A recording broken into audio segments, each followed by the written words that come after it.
I got the hoochie daddies on in February, boy. Why you hold on, nigga? Bro, it's 70 degrees in Feb, and I wanted to show my new thigh muscles. I've been squatting. You see them doing right there? Wow, welcome back to Guru House Magazine PC Club. PC Club is physical copy club. For those that don't know, we about buying albums, the physical album, not digital, so you can get to know the product and get familiar with the product. Yes, sir. All right, Steve. Let's get it. How you doing today? What's up, bro? I'm feeling good, blessed and highly favored, as the church folks say. Yeah, I mean, we in here. Amen. How you feeling, my boy? I'm straight, man. I feel good. I got my art hat on. You looking good, bro. You looking like young Busta Rhymes in the flesh right now. Gonna make you proud. It's lit. I fuck with the vision, bro. Mm-hmm. How was your weekend? Bruh, along like that song, just work. But we here. I mean, we working towards a purpose, so I ain't complaining. The work is good. How about you, bro? You do anything? Yeah, I was just, it was a 3-day weekend for me. Ooh, I blessed. got a lot of house stuff, done some domestic shit, bro. My homies was clowning me because my girl was out of town for the weekend. You know what I decided to do with the weekend? Chill. Take care of our house. Yo, you grown up, bro. Niggas went from Ross you let us see Max to Five Below. all the stores, yo. Came home. You dropping gems low key, cause Ross, TJ Maxx, Marshalls, all them Johns. Bangers. Good Johns, bro. If you don't know, now you know. I feel like that's the 30 and up stores. Like when we was younger, we was in H&M and Urban and all that, but now Ross, TJ Maxx, department stores that got everything in one stop shop. And yes, they sir. got the gems, the hidden treasures, bro. What a good deal. Factuals. I mean, if you're a self-respecting man, self-respecting Christian, then you find yourself in TJ Maxx and Ross. You know what I'm saying? Yeah, all of that. Yes, sir. Yeah, I had a good weekend, bro. But some interesting stuff happened this weekend that I want to talk about. Then we're gonna talk about the music. Talk to me. There's been a lot of hoopla and uproar with some magazine covers. Not our magazine cover, because we do it right. We do it right. We do it right. Go to GuruHouseMagazine.com right now. Subscribe. You know what I'm saying? Yes, sir. Get to know us. I thought he was about to leave me hanging, boss. Go ahead. Yeah. So some magazine covers got a lot of people up in arms. The first one is British Vogue's cover with Rihanna, her baby, and A$AP Rocky, right? And on the cover, you see Rihanna in the front, right, in the foreground, and you see A$AP Rocky behind her, a couple paces behind her, in stride, in kind of in the background, right? You know, still in the frame, but a little bit further behind, right? And a lot of people are saying that, yo, this is another attempt to demasculate the black man, and why is she leading? Why isn't the black man leading? And you know, they're just talking about the media state doing this. We see that we're seeing this more and more often, and it's becoming a real problem. Why are our prominent black figures allowing this, right? And it's I don't think it's nothing to laugh at, but I think some of what the public are saying about it is hilarious. Okay. Because at the end of the day, Rihanna a billionaire. I was about to say, A$AP got a billion. Listen, he got a billion. I don't know. I'm sorry. I haven't seen the account yet. Only one of those two parties can decide not to make music for 10 years now and be okay. I'm just saying, right? And I don't want this conversation to just be about who the leader of the household is, whoever makes the most money. Right. I'm not saying that. Right. It's just that we have to recognize that there's some people, when they join, there's one that's more dominant, more revered, more on a higher pedestal to the public, to the same audience than the other. Thanks. And it just so happens to be Rihanna the billionaire. Dog, is Riri. Right. Like, what do you want? What else can we say? Like, I'm sorry. I feel like A$AP don't feel no kind of way. He shouldn't feel no kind of way. Like, Fact. Go best friend, that's my best friend. Like, that's Rihanna. She out there. Like, go ahead. Facts. And if you see Rihanna, if you look at the cover, he don't got no problem. He's smiling and shit. Yeah, he chilling, holding the baby. Having a good ass time being a father, man. You don't gotta worry about nothing, bro. Like, he almost went to jail. Rihanna had mad connection, mad bill money. And he is Gucci for reform life. that boy. And on top of that, he couldn't wait to shoot the club up again. Again. You know what I mean? That's why she was at the Super Bowl trying to be cool with it. She had another seed up in there. Another one, bro. Up in there. Another one. Not even a month apart, bro. He's ready, shawty. Let's get it. I feel like that was I feel like that was a stretch for people to feel some kind of way about this one. I feel like it wasn't like I'm not discounting that previously we've seen like, you know, our black figures being emasculated, but I don't know about this one. Right. I don't know. I just don't know. I ain't looking into it. I ain't looking into this one that crazy, but there's another cover. The other one. It's kind of, I don't think this falls in the same category. All right, so this one is even more interesting, right? Okay, break it down for the peoples. There's another cover that's more recent, which has Jonathan Majors. For those of you who don't know, you uncultured swine. He is Kang the Conqueror in the Marvel series. Yes, sir. But he also is a very, very accomplished black actor. He's been in movies like Last Black Man in Harlem. Right. I mean, Last Black Man in Oakland, I believe. Or San Francisco. I'm bugging. Okay. He was in that Western John. What was that Western movie? The Harder They Fall. With Idris Elba, and he was like a black cowboy in that John. I can't remember. It's on Netflix. That is on Netflix, but I can't remember if he was in that joint. But he was in. He was in that one. He was in that joint. Quality. He in Creed coming up. He's in the new Creed coming up. Make sure you watch that. Somebody has to actually act besides Michael B. Because you know that nigga got no range. Just all that to say, bro, is that he's a successful actor, and I guess with this Marvel role, he's now arrived to the greater pop. Yeah, he out there. You know what I'm saying? But that brings us to this cover. Now, they have him. This is the cover of Ebony magazine. A black magazine. I'm not sure if it's still black owned, but I hope it's still black ran. It should be. It's Ebony. You know what I mean? It's Ebony. It's us. And if it's a white man running it, then it's heavily fetishized, and I'm not rolling with that. Right, he gotta get out. We gotta find that out. But they have him. It's a pink background, pink couch. He has a pink jacket over his shoulder. Feathery kind of John. It's eccentric. Shirt on. Kind of looks like, and the fact that he has no shirt on, at first I'm like, I could roll with it because he put on a lot of weight, he gained a lot of muscle mass for this new Creed role, right? But it's starting to feel like over sexualization of a black man, and I'm not even that type of dude to go that deep, but right.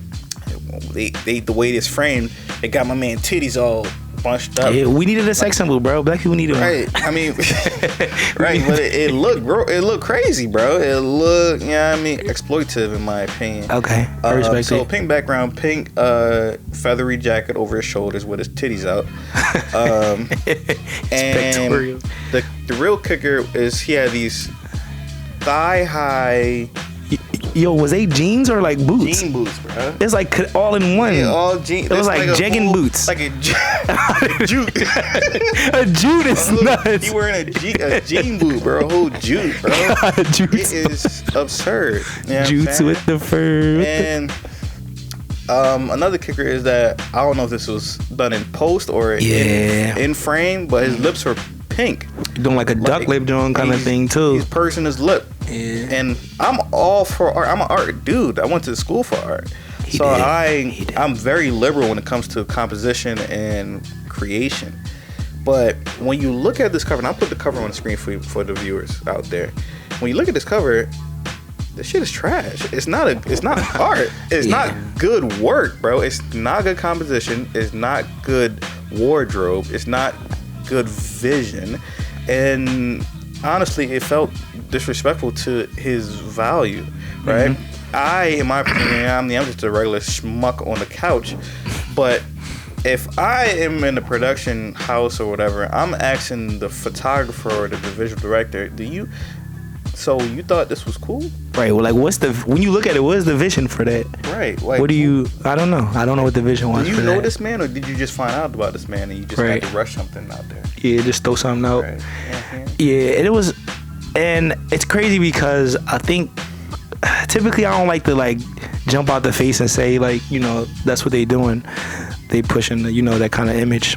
But you start to see a pattern after a while, because I feel like when black actor or black, you know, artists, they get to certain statures, and it's like something happens where it's like, all right, let me take away from this. Even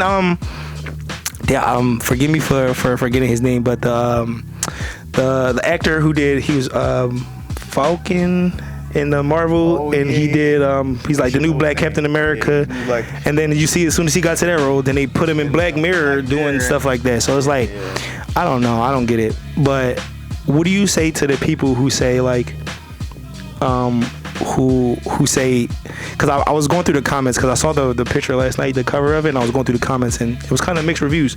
People were saying like this is our problem now, we don't let guys, we hold guys to super masculine things, like we don't let them have the other side. What do you say to that argument? It's very simple, and like I said, going earlier, before I said all this, I believe in art, right? Making something beautiful, and making something that didn't exist before exist. That is beautiful, right? Right. This is not beautiful. This is ugly. This was sloppy. This was not. It didn't feel like it had forethought. It did not work as an artistic piece. Yeah. Right? So, simple answer, I feel like it looks like they failed horribly. So now I feel like they intentionally were emasculating this man, or trying to, or I don't know the intentions of whoever set this up, but if it could come off as emasculation. Yeah. Right? And I do get the point about what you just said. People in our culture, black men aren't really allowed to have a spectrum of existence of masculinity and femininity, right? It's very frowned upon. But this isolated instance, this is very clear to me. Like, this was a failure in the art room, in the visual director room, production room, and they intentionally just wanted to take my man down a few jams, and the fit didn't even bang. Like if the fit bang, I was like, all right, he did it for the art. You know what I mean? He getting his followers up, he doing the thing, but he got jean boot shirts on. Like, it don't. I don't know, bro. Facts. Jean jorts, jutes, jute. There it is. They gotta. Nah, bro. This was a fail. This was like when Nick Young shot that joint. He turned around and it missed. It was like that. They thought they had one. They thought they had one. Yeah, I mean, goofy. It go right across the top. Big goof. Yeah. But, so that shit happened, but you know, man. It's cool. We just two niggas on couches. Right. Now it's time to get back in pocket, bro. Yeah, let's let the people know what we're really here for. That was just a prelude, man. Because we, you know, as black men, we got grievances sometimes, man. We just got so much love and respect for us that we just want us to be cool, man. That's it. But now we about to pivot into what y'all really here for. Let's get into the music. Yeah. So this week we're doing something a little different, right? Yes, sir. My last couple pods, we talked about more recent projects, more recent pieces. This is more personal, right? We're talking about albums that the first album that made us fall in love with hip hop. All right, so this is just our opinions. I'm sure you guys have your own, but this is just how we feel about these works of art, these pieces of music, and I think, you know, I've been doing a lot of talking recently, Steve. I'm gonna let you go first and talk about your project now. Boy, listen. Well, first, I'm gonna preface this by saying I miss Kanye, man. Well, you know me, bro. You know, I got into rap music wild late. Yeah. My mama was not playing none of that shit. She was not letting us hear no rap music, no cursing. It was strictly oldies, smooth jazz, and whatever was on a Quiet Storm coming home. That was it. On a Quiet Storm radio, WDAS FM. For those of you who don't know. So when I So I told this quick story a couple times. You might have heard this story before about how when I first started liking Kanye, right, I was nervous to ask my mom to give me the album. Yeah. So I lied to her and told her that he was a gospel artist. So I remember one time, I don't know if it was at BET Awards or something, he was performing in Jesus Walks. I remember Yolanda Adams was on the stage with him or something like that. I'm like, Mom, look at this. This nigga is rapping the good word. And I told her about late registration. She caught me that joint, put it in my boombox. I was turned up. Late registration to me, I know we had this argument before. You always be like, college dropout. Yeah. But I'm here to argue. I'm here to die on this hill. We talked about that late registration is Kanye's absolute best project. This needs to be in the Museum of Modern Arts. Just the big ass cover just in the front of it, bro. Okay. Let me step back. First of all, let's get into the artwork. So I'm gonna pull up the artwork real quick, man. All right, bet. So the artwork, this was kind of a continuation of College Dropout. You know, the first one he had the bear suit on. He was, he was in the bleachers. Yeah, in the bleachers. Now this, it looked like he on his way into the registration. Honestly, he in there. He pulling up late. He still got the bear thing on. He pulling up and nobody there. He like, oh, it's really school. It's really time. We've been there. For those of y'all who experienced college, we know what it's like, the hustle and bustle. But the artwork is fire. It made me like, especially listening to College Dropout, it made you want to continue the story and see, you know, the transition of his career. So the music, bro. So this was more even special to me because this was the first time, you know, since I'm late on music, I'm late on rap. This is my first time hearing like the songs that I grew up listening to, because I told you my mom was only listening to the oldies and stuff. This is the first time I heard it spun into something like this. So I'm going through the songs. I'm like, yo, this is my mama shit. But it sounds like something I can relate to. All right. He got everything that you can ask for, bro. He was really speaking on this. Before I get into that, I want to go into like the features. He has so many quality people. He got Lupe on here. He got a random Brandy feature that was amazing. He was spinning on that John. Jay-Z, Nas, Game, Adam Levine, Paul Wall, like Lupe, like come on, bro got everybody who is anybody to be on everything. Like it's crazy. That's how you know he pulled out all his all the stops, and it's all his IOUs, because he know you get him some of them beats. Yeah, he did. He was producing for these. And Jamie Foxx, I forgot about Jamie Foxx. Jamie Foxx used to be singing, but let's even start from the way I feel like this was so important for music, because it was like this showed even me as a consumer who I had a perception of what rap was before I heard this, and this was not what I perceived rap to be. Like my brother, like I grew up with a brother, he used to listen to music, and he used to listen to like Tupac and he like Wu-Tang, all them niggas. So this is something completely different than what I, you know, the random times I would hear stuff. So this was like, yo, you can talk about current stuff that's going on, you can talk about life, you can be open and honest about how you feel, but you can give it out in a way that is crazy, bro. It was just spin. Even forcing the issue of heard him say, like I was that style was just so fresh, so new to me. It was like, yo, this is something that I can really sit with and consume, and it was just amazing. So how would I go into, I guess, let me see how I would. Are we going into the rankings now? Should I go into like what I would pick as a top 3? Yeah, what's your top 3 tracks off this? Bro, it's so hard. I feel like there's no skips on this, John. This is one of his no skip projects. Like, what can you really skip? Except the skits, but if you a hater if you skip the skits. Right, the skips are important context. You know what I'm saying? Damn. So, off top, damn. I don't know. One of my personal favorites is Drive Slow. That's my favorite John. Paul Wall Snap. And I wish, because I heard this right, and then like as time passed, when he put the song on BET 106 in Park. I know y'all young people, y'all know what that is. But the video that he released on there had it. You ever heard the T.I. version with T.I. on the last verse? I think so. I'm right. I downloaded it. Team LimeWire. T.I. snapped on that joint. One of T.I.'s greatest verses. But yes, that song was one of my favorites. I'm gonna go with Drive Slow.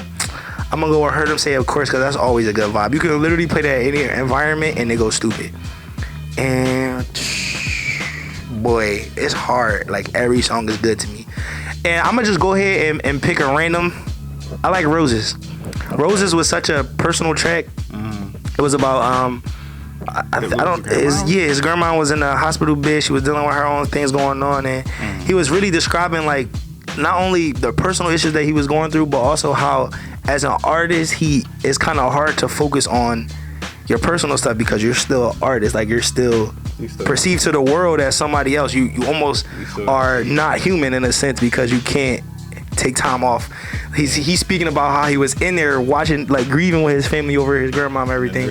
Nurses like trying to like, can you sign some t-shirts? He like, what? Are you smoking reefer? You don't see that we hurt? Right.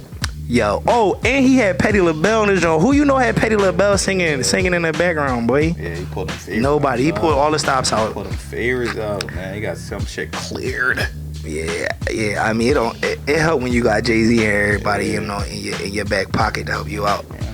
But yeah, I feel like this was Kanye's greatest album, dog. It just front to back, it just tells a story. Every song is like an experience in itself where you already know what you're getting from production wise. You already know he's gonna put his all into it. The production itself tells a story. And then him rapping on it, like when you go back and listen, bro, my man's was really spitting.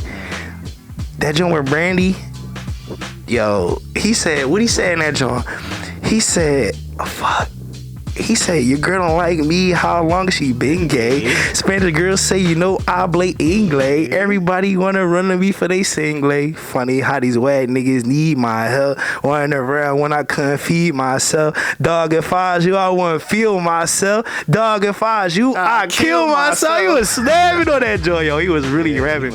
That's my dog, man. I missed, this is where really like, put rap in perspective for me and made me see like, yo, this is something that I can really live with. I can really live with this rap stuff because it made me feel something. This is like the first time for me. Like, granted, I felt stuff listening to oldies and all that stuff, but this is something that I can really like sit with and feel like real life experiences, feel that stuff. I'm like, yo, I love this genre, bro. I love this shit. Yeah. That's my pick, boy. That's my thing. I fuck with that. I fuck with your answer, bro. And my follow-up question is, because usually when we do these album reviews, these album breakdowns, and why we want you to buy the physical copy of yes, sir.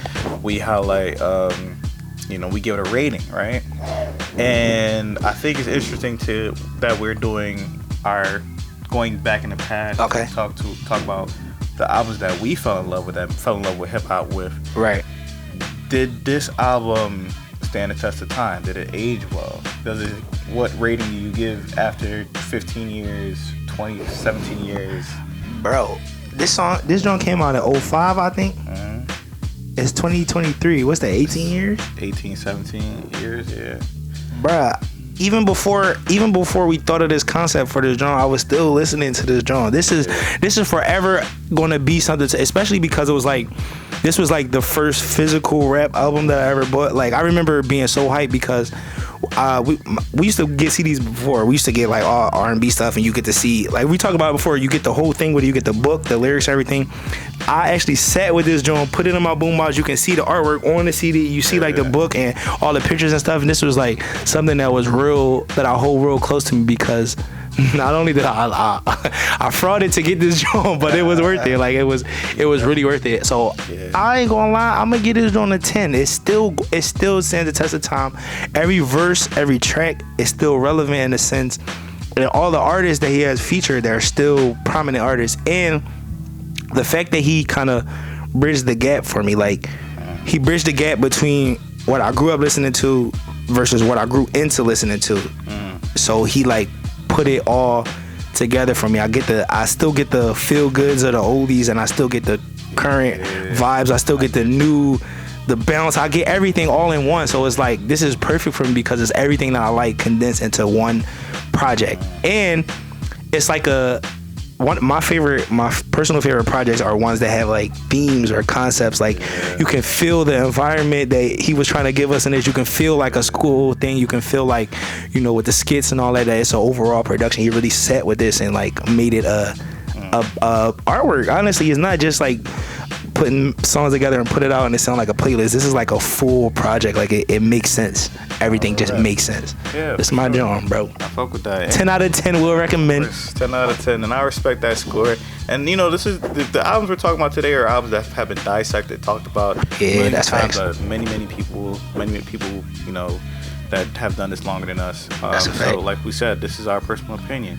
You know what I mean? So yeah, I can receive that, dog. And you know, yeah, we argued about this for years. Yeah, we did. I get you, dog. But yeah, 10 out of 10. Would recommend. And to go buy that, John, should be a part of your classic collection. Yeah, I was just about to say that, bro. That's funny. Like, cause we talking about Jones, y'all should have. Like, it's important to go back because this is something that they should have in their collection. These are like the albums that you can always go to. Like, put this on spin and take it in. Amen. Let it vibe. You know what I'm saying? All right, so the album I choose for this topic is an album that's near and dear to me, of course, and I'm gonna give you some context to why, right? So break it down.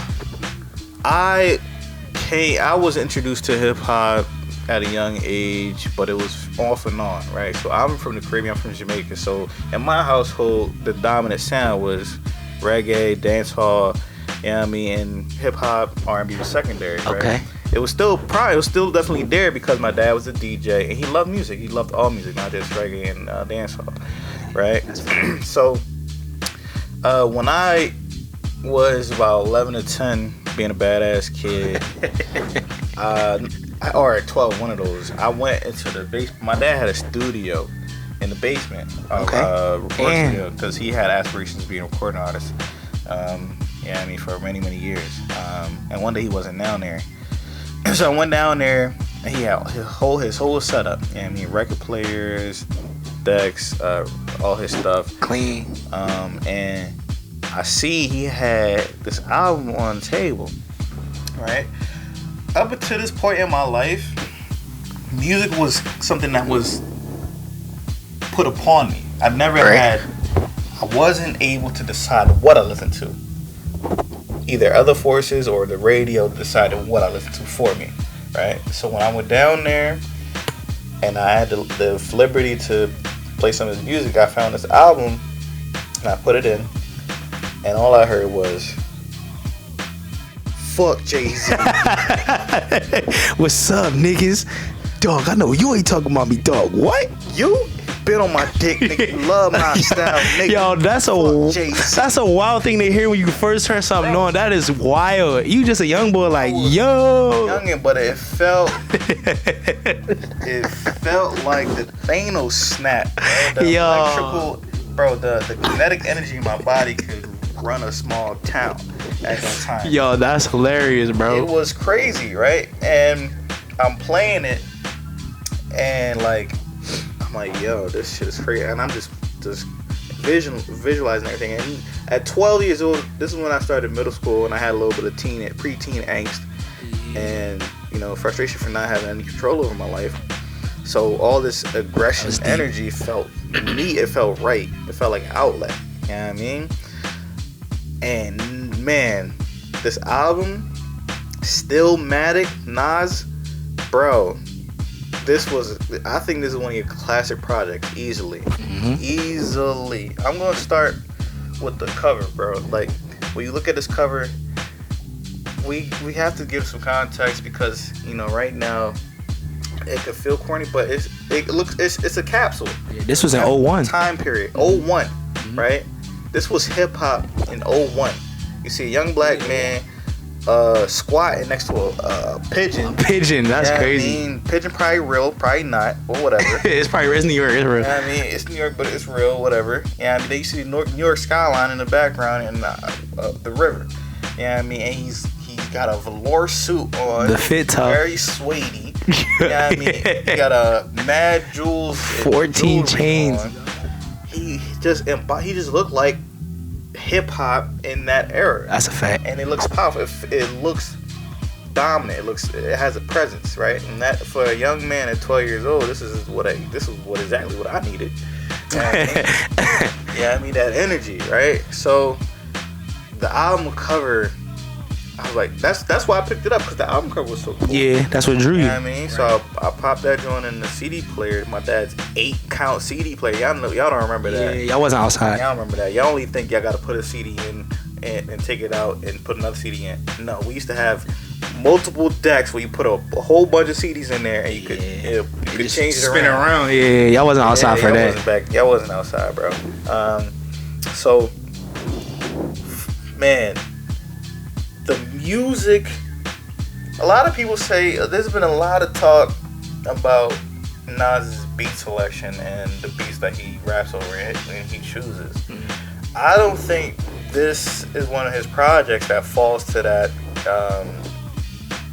idea. Right. Like it's a great variation of quality beats on this project, and it goes without saying that Nas was killing each one of these fucking beats, bro. Do be rap. It's I don't want us to ever have to talk about Nas's rapping skill. Yeah, you know what I'm saying? I don't think that was ever a question. Right. Yeah. So we have to talk about the compositions, right? So starting with the intro, it's a good intro. It's a really good intro. It's a boom bap joint that has Nas talking his shit, but setting you up, right? And it's on a mellow side, but after the intro, you jump right into Ether. Crazy. Ether, one of the most storied, most disrespectful diss track. Disrespectful and most fucking vile diss tracks ever. And this is one of the diss tracks that have been emulated and replicated multiple times in the course of hip hop history because of how crazy it was, right? And let's just add some context to this shit, bro. This was not just one rapper dissing another rapper. No, this was two of the biggest rappers of the time from the same city, destroying each other on wax, bro. Not mixtape. This was a real studio album that niggas was throwing real shots. Somebody had to clear this. Somebody said, hey, yeah, put this on the radio. Yeah, that's different. Put this out That's different. Put it out. Send this to China. I know y'all live 2 blocks down, but we gonna hear this, dog. Hot 97. The level of craziness around this project is immense. That's why I have to add context to it. And this was such a good. This not only was a crazy disrespectful diss track, it was a really good song. Yo, facts. That's the worst part. Like it banged. Like the hook, the bars were just so punchy and so effective. I fuck with your soul like ether. Teach you the king you know you. Got sun across the belly. I prove you lost already. Oh my god, what? No one has thought about that before Nas. Nobody has put that string of words together before Nas. It was quad, and I didn't even get to his actual verses. But I'm not gonna do that because we have more to talk about. Yeah, and we don't want Jay-Z to come first. Right. So of course that's my favorite song off the project. But favorite John? Okay. There's two more that I really love. I love Rewind. That was a great concept. And of course, it's probably it's biased, but I'm a consumer, a music listener. I love story, like you, like concept. Mm-hmm. Album that give you a concept and it sticks in there and it executes very well. Rewind, Nas raps a story in reverse. Crazy. In reverse. Niggas, I don't feel like niggas didn't do that before that. I don't remember. And I've listened to music before and after this album drop, and I don't remember anything even close to what he did on Rewind, bro. Different. I forgot what he said. I'm not even going to try to disrespect the man by trying to restate what he said, but he rapped the whole like hood event in reverse, and it made sense. If you listen to that track right now, you will be amazed, bro, because it's so descriptive. He's such a great storyteller, a lyricist, that you're never lost in that. And my third favorite record off there is One Mic. Okay. Oh, I thought you was about to not say that, bro. One Mic is just like, it is a hood classic, right? It is forever.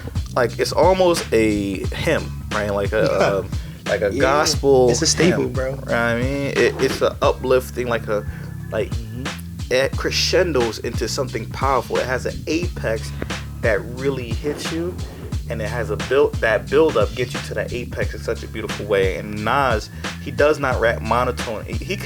Sometimes Nas can rap monotone in his lyrics, but we let him slide because he's so good at it. And this is one of the records where he makes a concerted effort to crescendo his voice and sound punchy. So it's really, really good. So those are my top 3, bro, off the track. But this is another one. Obviously, it's biased, but this is another one of the projects you can play straight through.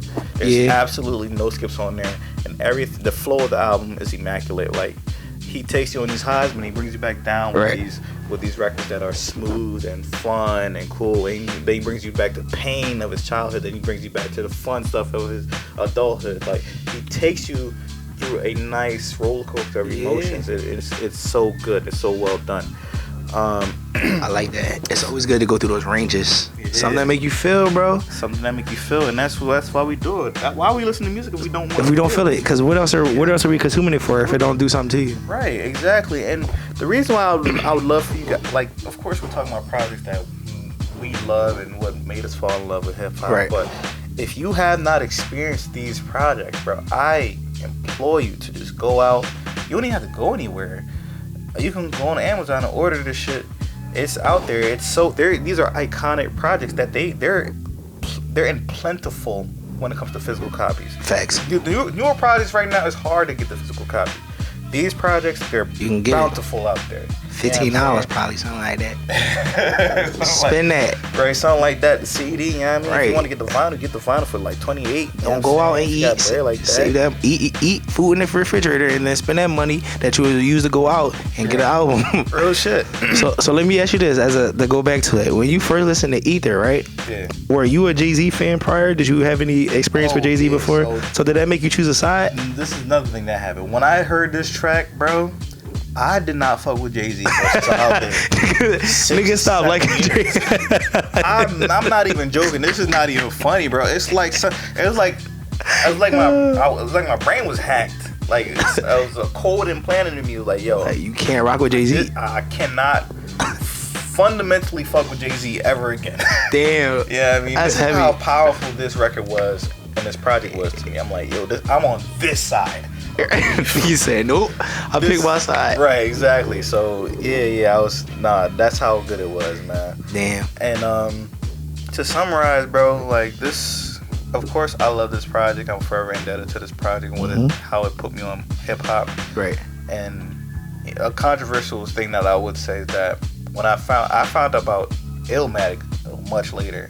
Oh, you heard Stillmatic first? I heard Stillmatic first. I found out about Illmatic much later. I was probably in my teens when I heard Illmatic, and of course I love Illmatic.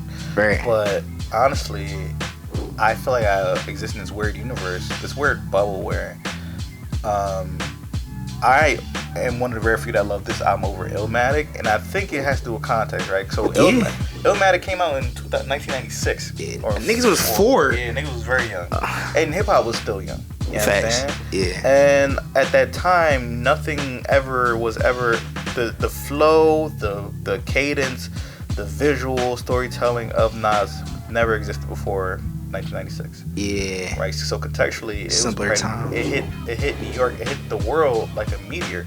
Yeah. I mean, it hit. There was some waves that like shocked everybody. There, right. So I respect that. You know what I mean? But honestly, I feel like Nas over time got much better. You know what I mean? And this was the album that showed that. So I feel like this is the better project to me, bro. I'm not even gonna... Listen, I'm not even gonna argue with you because that's how I feel about Kanye. I feel like the sophomore album is it's better for me. Because the sophomore, I feel like a lot of people's sophomore albums are my favorite. Like Drake's sophomore album was my favorite out of his collection. I be feeling like the first one is like your firstborn, like when you got a kid, like you just learning the process, you learning what to do. Second time around, you a better parent, you didn't experience it before, you know what to do, you know how to raise your baby. It's more experience around it, so you know how to put it together more, you experience more, so you got more stuff to talk about. It's crazy. So I'm not even gonna argue with you in that. I'm not even gonna do that. Cause before I would say Illmatic, of course, cause I was different than you. I heard Illmatic first. I never even the hip hop historians probably gonna come after me with the pitchforks and stuff, but honestly, I don't even think I listened to Stillmatic all the way through. I know Ether word for word. I know One Mic word for word. You gotta listen to I know a couple other Jones, but I don't know. That was never like my Jones. Like I had to go back and since I started hip hop late, I had to go back and rediscover all of this stuff. So I was more stuck on the current times that I was in, like with the Kanye's and the Lupes and the Kid Cudis and all. I was stuck in that genre. I mean that realm. So I had to go back and find this. I feel that. Yeah, no, I get you, bro. But the album cover do go hard. Yeah. Nigga got the pumpkin color velour jump.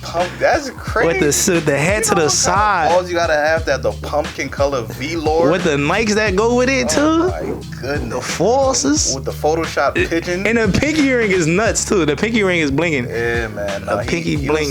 He was feeling himself. Yeah, all his jewels on. He was jewels. All them jewels. Yo, it's a good joint though. He was feeling himself, man. But no, definitely go get this album. Add it to your collection. Facts. Physical John, for real. So you can have this as a reminder.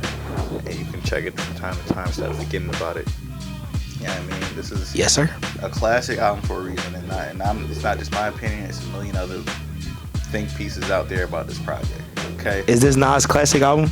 Yeah, absolutely. Absolutely. Okay. Yeah, I mean, top 3 Nas projects ever, honestly. So overall, what rating you giving it? I'm giving it a 10. I have a biased and an unbiased ear about this project. Okay. So unbiased ear, I'm giving it a 10, right? Because this rating is based on the replayability and what I recommend to another person or when I revisit the project. Right. With an unbiased ear. My biased ear, give it a 10 because of what it meant for me. Right. My unbiased ear, I'll give it either an 8.5 or a 9. Okay. And the missing points or point and a half is from some of the lull in the some of the tracks, because you go from these high highs and then he brings you down to some smooth, cool shit. You know what I mean? Then he brings give you experiences. But sometimes it feels like, and I can say this because I love the project. Right. Sometimes I feel like he's not giving you enough voice variation. His voice is getting too because he's rapping a lot. He's giving you a lot of lyrics, right? So we need that instrument to vary, to get some different tones out of that. That's valid. Out of his voice. Yeah, I mean, but I still love it. You know what I mean? 8.5, 9 is still high score. That's still solid. Strong. With an unbiased ear. Yeah, I mean. And that's valid because this is not like today's time where songs is 2 minutes, 2.5 minutes. These is 4.5, 5 minute tracks. Niggas is rapping for 4 straight minutes. It's like it's definitely more probable for you to get lost in it. Exactly. And he had no interludes. Nigga just rapping on every song. That's a lot. Bro. Nothing to shake it up a little bit. Just straight bars. It was a different time, man. Yeah, that's the score I give. Okay, man. I like that. A 9 is still solid for an unbiased ear. That's still, top tier, upper echelons of the albums, man. Exactly. I like it. Yeah. I don't know if I'm gonna listen to it. I'm gonna listen to it all the way through and just see what it is. I promise you will not be disappointed. I'm gonna listen to it. Yeah, I mean, when we get some free time, definitely dive into that joint. Yes, sir. But yo, this is a good joint. Good show, man. Yeah. Good pod. Yeah, good pod. I hope you guys feel like y'all got to know us a little bit more. I think this is important for y'all to get to know our taste. You know what I'm saying? Yeah. And what we fuck with, what we like. Nigga, I learned about you. I didn't know your pop was a DJ. I was in there doing this. Yeah, turn me up. Jamaican DJ for a little bit. Yeah. That's what's up. You know what I'm saying? That's a good ass background to have. Like, use this around it for a while. For a long time. Makes sense now. Man, see? For better or for worse. I'm learning too, y'all. Just turned up. In the mornings and on a Saturday. Yeah. Used to be in the room pop locking. Just blast that shit, bro. I used to be so mad. Oh my God. Yeah. That's a vibe. Yeah. I wish I had that. Mama, what they was blessing in my crib? Mad Anita Baker and stuff, bro. Like, mad Anita Baker, Aretha Franklin. I had them. I don't know if your parents ever had it because you know what I mean, your background different. You ever had them Body and Soul CDs? They had all the oldies on one joint, bro. Just mad Body and Soul. That's why we was wild young boys, know all that freak love music and stuff. Wild. When I get that feeling, I wanna. Yo, we was too young to be knowing that. Facts. But yes, bro, good pick. I like that pick. Yes, sir. And, I'm no longer. I get your point more. Thank you, man. You've been saying it over the years. Been arguing about this since high school, bro. I get you now, dog. Niggas like college dropout, man. Yeah. College dropout. But yo, go get these projects. Get them. You know what I mean? Tell us how you feel about them. I'm sure you already touched them or heard them in passing over the years. But I think it's important to revisit though, because when we younger, we consuming stuff is way different than what we can conceptualize now. It's a lot of things I miss going back listening to late registration. I'm like, oh, okay, it's a good thing. Go back into it, go revisit it, and y'all can tell us what y'all. We want to know too, what y'all either things that made y'all fall in love with hip hop. We always want to hear something. Maybe y'all could put me on because I'm late to hip hop. Maybe y'all know something that I don't know. So drop them things in them comments. Yeah, let me know. Yeah, I mean, and once again, this has been PC Club, Physical Copy Club, PC, and we are out. Peace. Yes, sir.